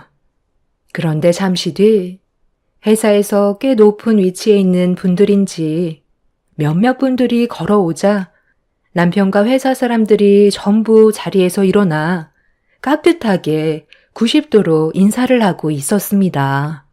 그 모습을 잠깐 지켜보고 있던 저에게 남편이 갑자기 화를 내더니 뭘 멀뚱히 서 있냐고 많은 사람들 앞에서 소리치는데 쉬지 않고 일을 하고 있던 저에게 고생한다는 말 한마디 하지 않은 남편한테 너무 서운해 아무것도 하지 않았어요.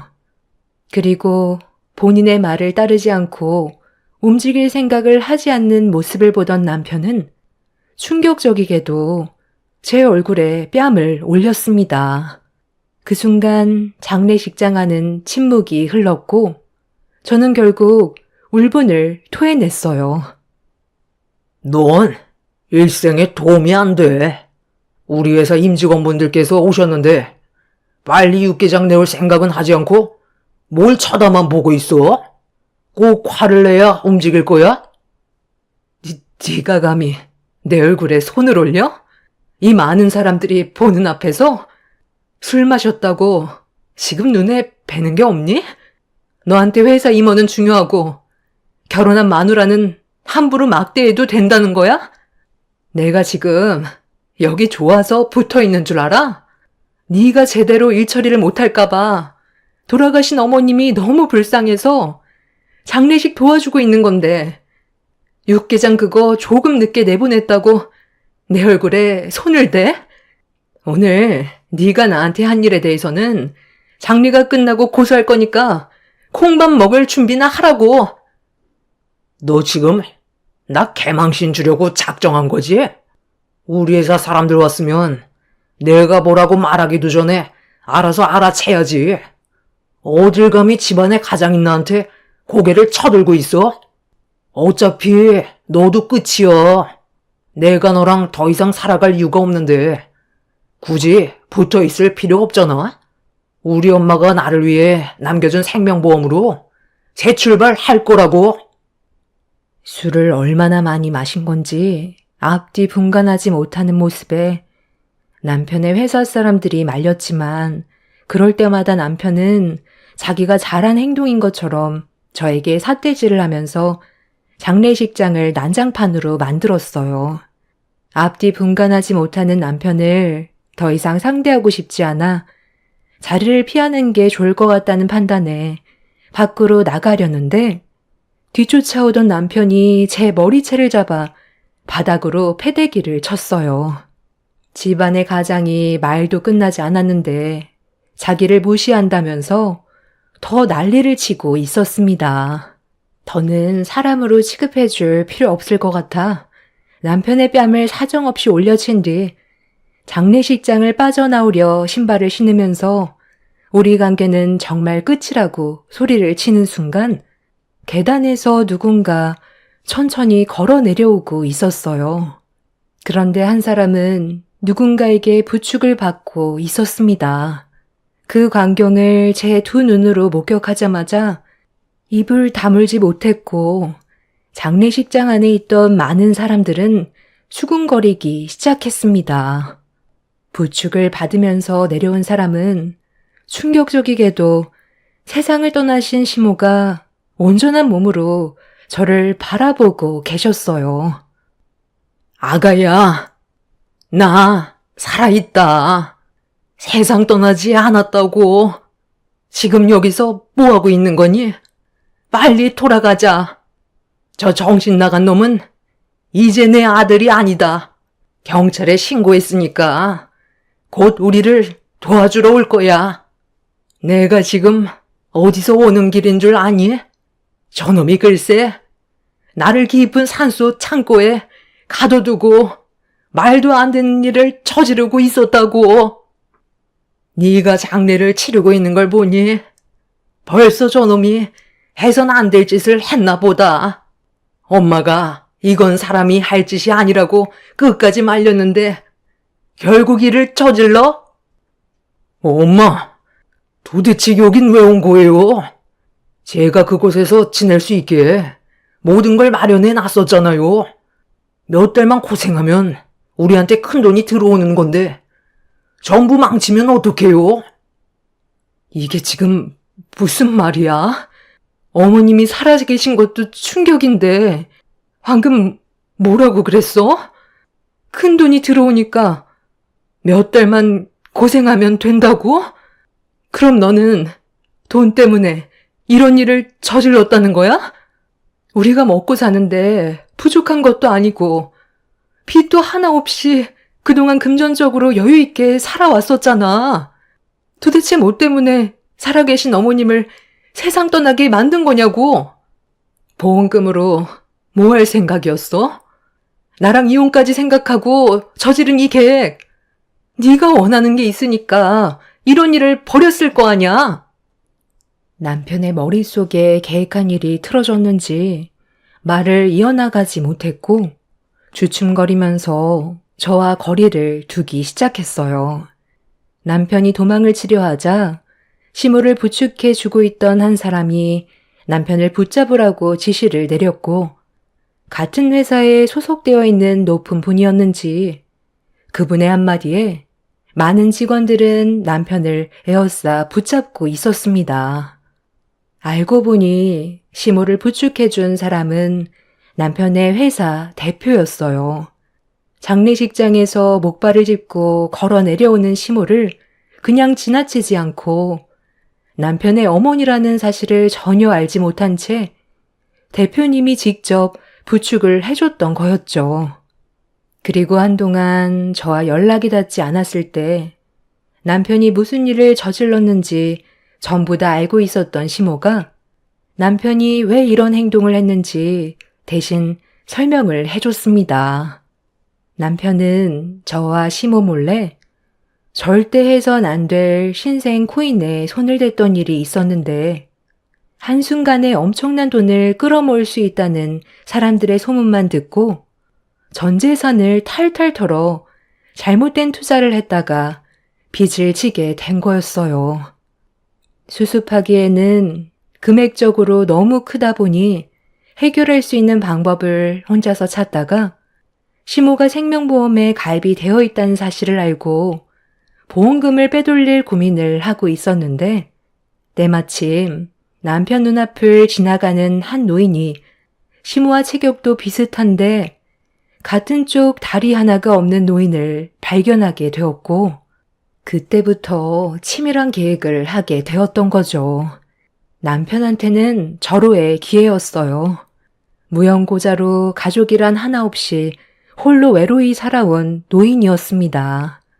뒷조사를 하면서 노인이 혼자라는 사실을 알게 된 이후 발빠르게 계획을 했던 거고 시모를 인적 없는 깊은 산속 창고에 숨긴 채 노인을 끌어들여 범죄를 저지른 거였어요.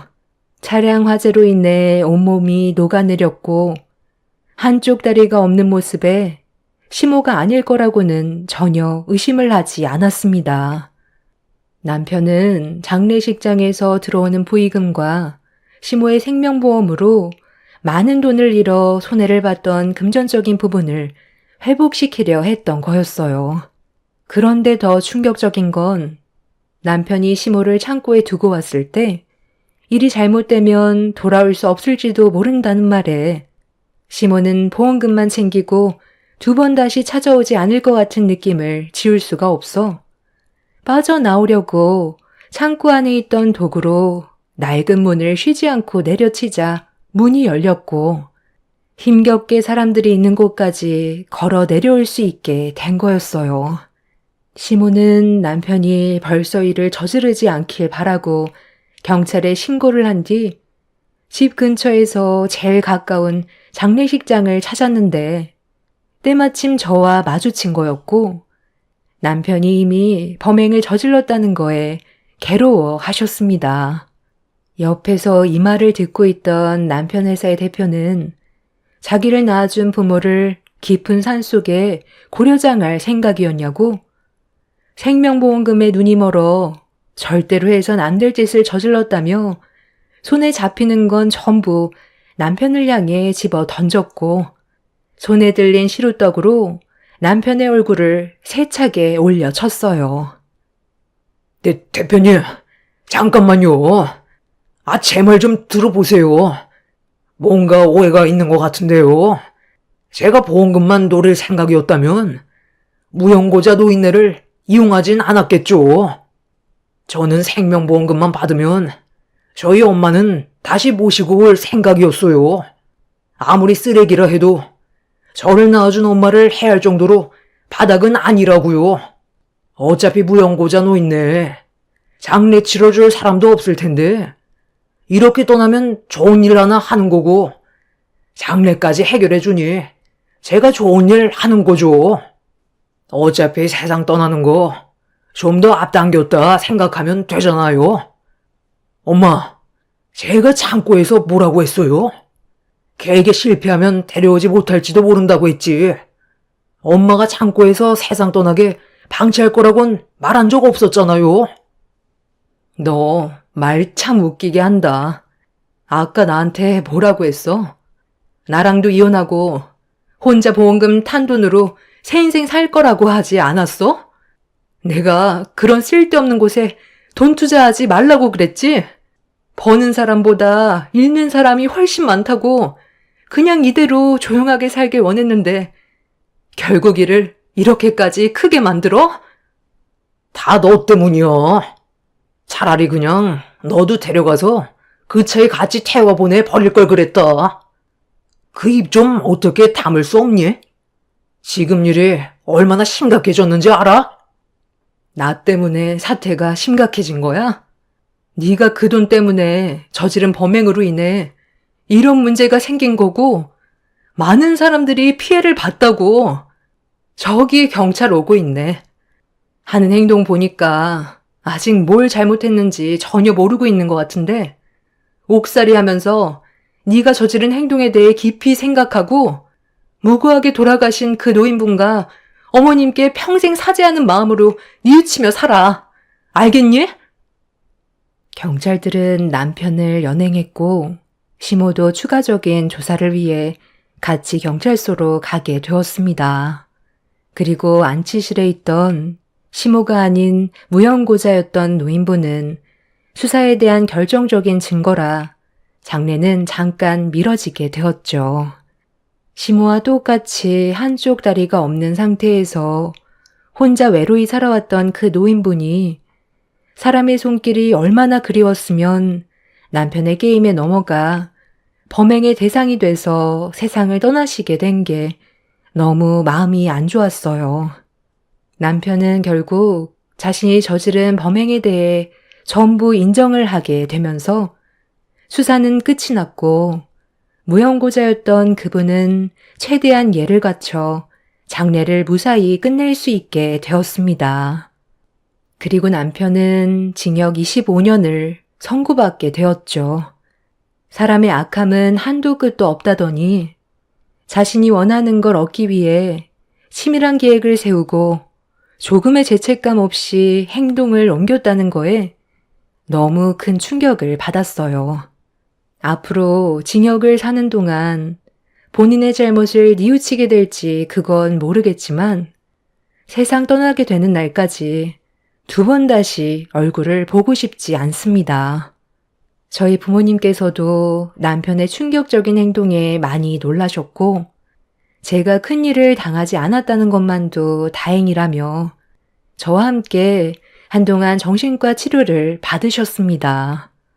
그리고 시모는 요양원에 들어가겠다며 본인이 직접 모든 걸 해결하셨어요. 남편과 제가 이혼을 했는데 더는 저에게 피해를 주고 싶지 않다면서 새로운 삶을 살라고 요양원 위치도 알려주지 않으셨네요. 하루빨리 과거의 아픔을 전부 잊어버리고 싶어요. 제 나이 이제 40대 초반이고 앞으로 해야 될 일들도 많은데 더 이상 과거에 얽매여서 살고 싶지 않습니다. 인생 경험했다 생각하고 앞으로 열심히 살아가려고요. 제 기막힌 사연을 들어주신 여러분들의 가정에는 언제나 평안이 가득하시길 바랍니다. 감사합니다.